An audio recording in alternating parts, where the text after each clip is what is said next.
Okay. At ang proseso nung teleserye, Henry or Jay, paano nyo to, una bang nabuo yung concept, tapos finil in yung mga bida, or sila yung nauna, tapos bumuo kayo around them, paano? Actually, we're given the task to do the next Catherine and Daniel project. Kami rin yung gumawa ng Princess and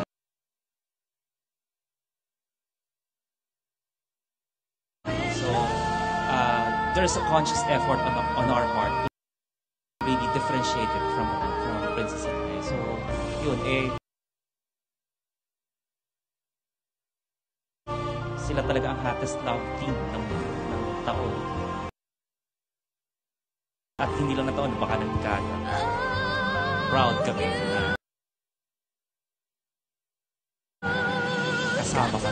kasama kami na sa paglago nila.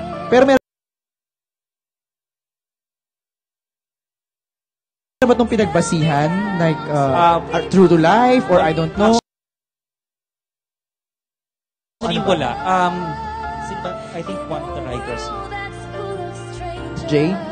Kasi ginagawa pa yung Princess na iniisip na yung susunod na project. So we were researching.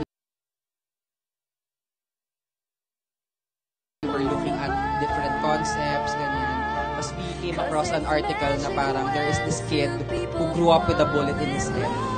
So parang it was very interesting kasi after the bullet, parang got lodged in his brain, parang nagbago yung pagkatao ng bata. So parang it was an inspiration. Now we picked up, eventually, ito, naging ganito na nga yung pencil. Okay. Kane?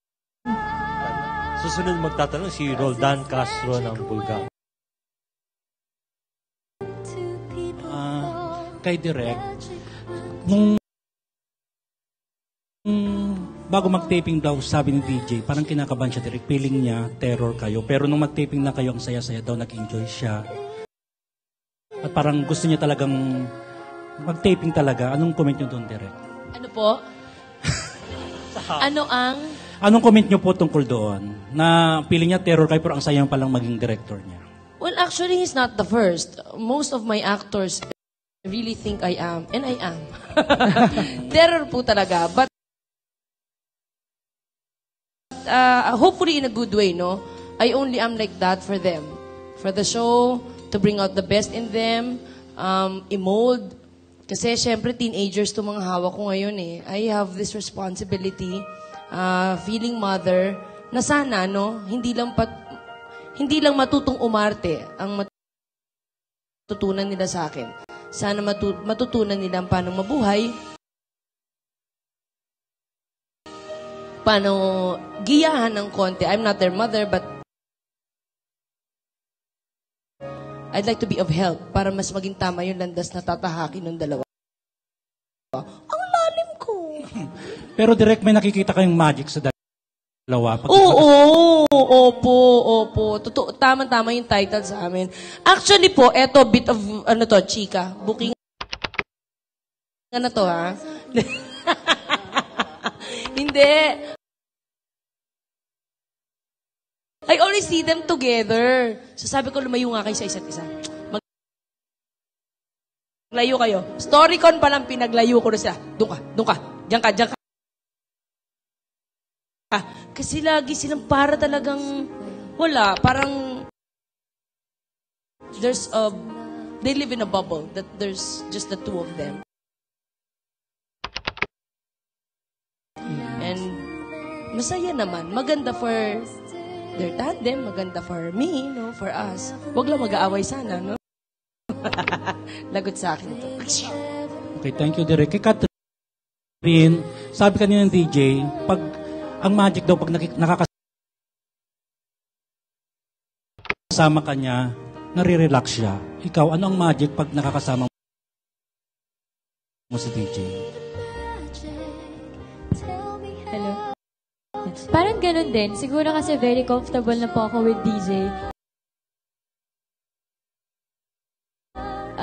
So, yun, feeling ko advantage din yun para sa amin as a love kasi nga, yung pag umaarte kami, parang hindi na ako naiilang sa kanya kasi nga relax lang kaming dalawa. And siguro nabuo na po kasi yung friendship kaya yun, it's a good thing po. Thank you. And Manila Standard.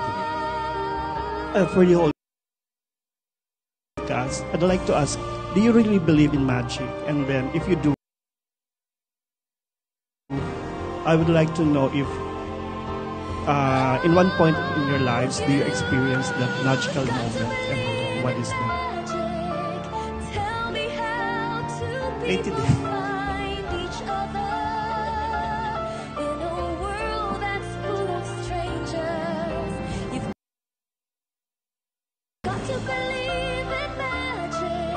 By height daw. By height, oh. By height.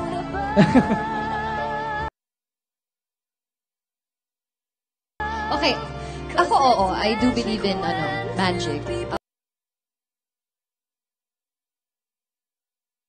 Siguro yung masasabi ko talaga yung na-experience ko, siguro yung last year, yung mga wedding, yung ganyan, kasi that night talaga was really magical for me. So, yun, kung na kailangan kong sabihin.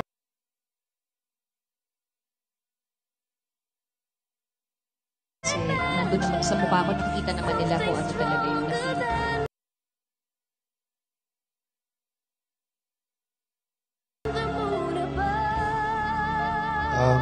Ako din, I'd like to think that I'm a practical person, pero in a deep sense, alam ko rin na I'm a hopeless romantic.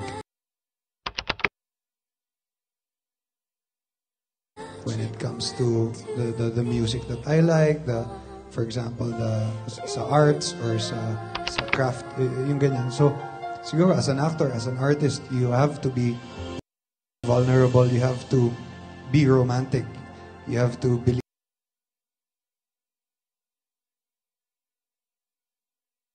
in stuff like that kasi yun nga, you want to be at the point of being gullible para ma-convince mo yung sarili mo din na hindi ka kailangan nagpapanggap lagi kasi naniniwala ka talaga sa ganun. Ganun na rin.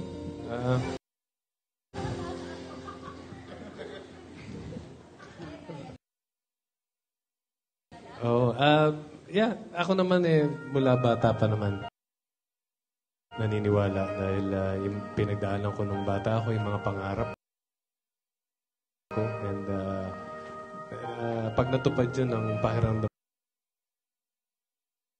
mo talaga is andun yung magic na talagang pinaniniwalaan mo hanggang sa ngayon.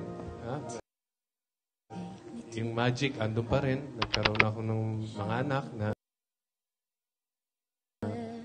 kasing gwapo ko. So, sabihin, tumutuloy-tuloy yung magic. Si Kat.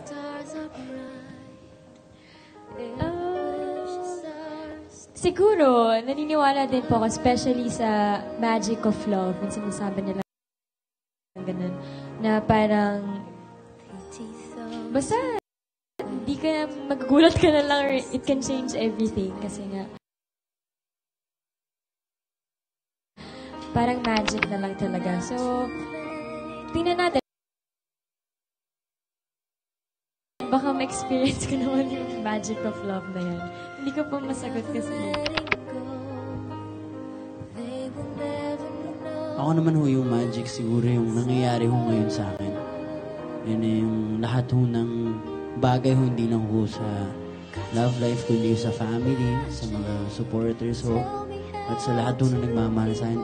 Kumbaga parang magical ho yung nangyayari sa akin ngayon. Parang fairy tale lang.